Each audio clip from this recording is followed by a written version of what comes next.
Assalamualaikum warahmatullahi wabarakatuh dan selamat sejahtera kepada semua murid tahun 5.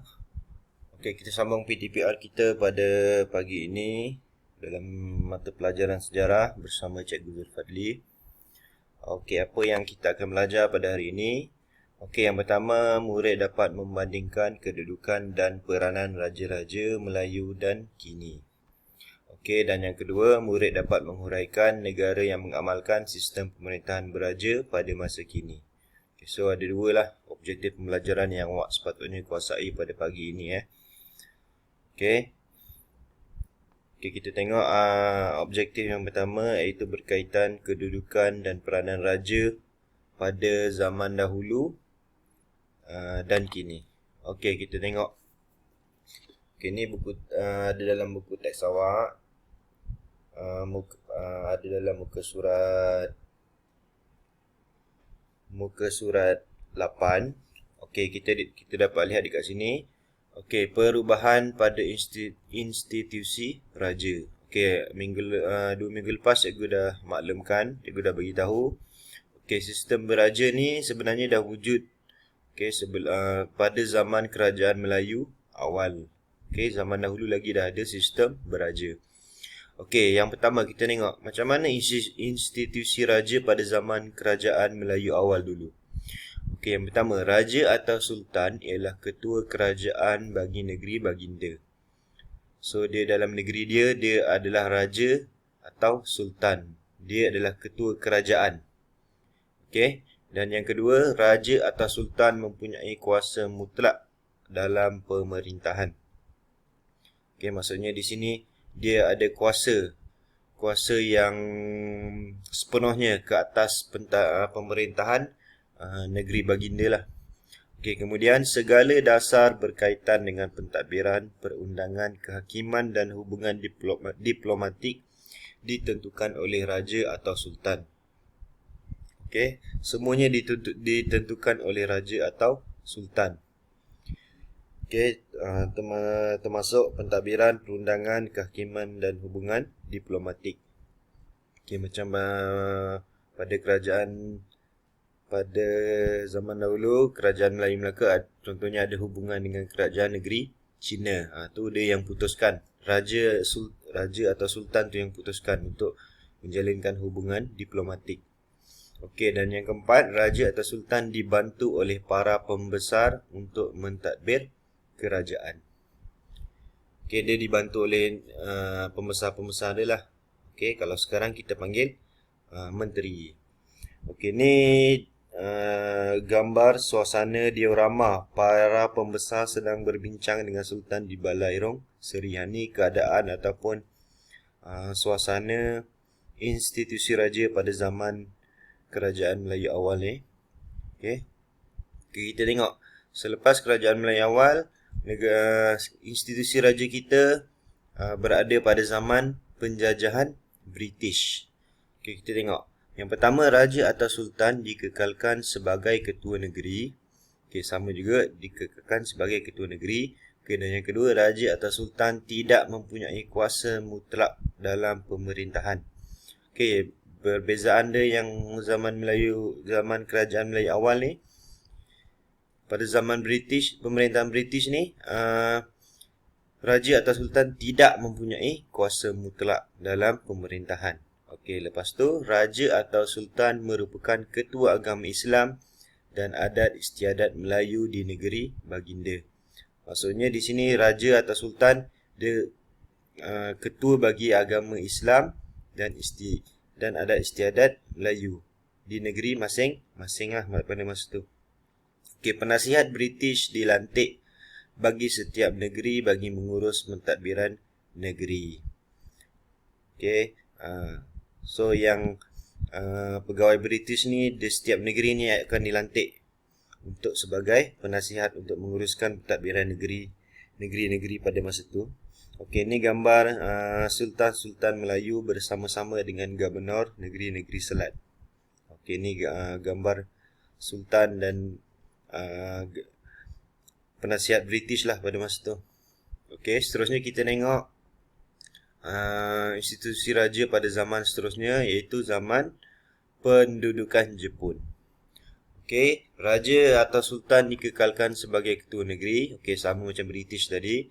Okey, raja atau sultan tidak mempunyai kuasa mutlak dalam pemerintahan, sama juga macam zaman penjajahan British tadi. Okey, raja atau sultan hanya merupakan ketua agama Islam dan adat istiadat Melayu di negeri masing-masing. Okey, sama juga macam ketika institusi raja pada zaman penjajahan British tadi. Okey, seterusnya Gubernur Jepun mengurus pentadbiran negeri-negeri Melayu. Okey, bezanya yang pada zaman penjajahan British, penasihat British yang akan mengurus pentadbiran negeri Melayu kan. Okey, kalau yang pendudukan Jepun ni, Gubernur Jepun yang akan menguruskan pentadbirannya. Okey, ini contoh gambar dalam buku teks awak pernah ada ni, buku surat 9. Okey, tentera Jepun memasuki Kota Baru, Kelantan pada Disember 1941. Ni macam mana tentera Jepun pada masa tu, dia naik basikal. Okey, kemudian pada masa sekarang, okey, institusi raja selepas merdeka hingga kini. Okey, apa yang beza dia? Okey, yang pertama, sistem raja berperlembagaan diperkenalkan. Okey, yang kedua, kuasa raja atau sultan adalah tertakluk di bawah perlembagaan negeri. Okey, dan yang ketiga, pentadbiran negeri diketuai oleh menteri besar dan dibantu oleh majlis eksekutif. Okey, kalau dulu sebelum masa zaman Jepun dengan British, gubernur ataupun penasihat gubernur Jepun ataupun penasihat British yang akan menguruskan pentadbiran di negeri Melayu kan. Okey, kalau sekarang diketuai oleh menteri besar dan dibantu oleh majlis eksekutif. Okey, seterusnya institusi yang di-Pertuan Agong diperkenalkan selepas merdeka. Okey, seterusnya 9 orang Raja Melayu dipilih sebagai yang di-Pertuan Agong secara bergilir. Okey. Okey, ni yang di-Pertuan Agong sekarang. Okey, iaitu Sultan bagi negeri Pahang. Okey, 2 minggu lepas saya dah bagi tahu hanya 9 negeri sahaja di negara kita yang mempunyai raja ataupun sultan. Okey, mereka ni dipilih 5 tahun sekali secara bergilir untuk menjadi yang di-Pertuan Agong. Okey, kemudian pentadbiran negara diketuai oleh Perdana Menteri dan dibantu oleh Jemaah Menteri. Okey, bawah yang di-Pertuan Agong tu barulah Perdana Menteri dan dibantu oleh Jemaah Menteri. Itu untuk pentadbiran negara. Okey, kita tengok ni, glosari majlis eksekutif, apa maksud dia? Organisasi yang menjalankan tugas pentadbiran. Ni majlis eksekutif punya maksud tadi.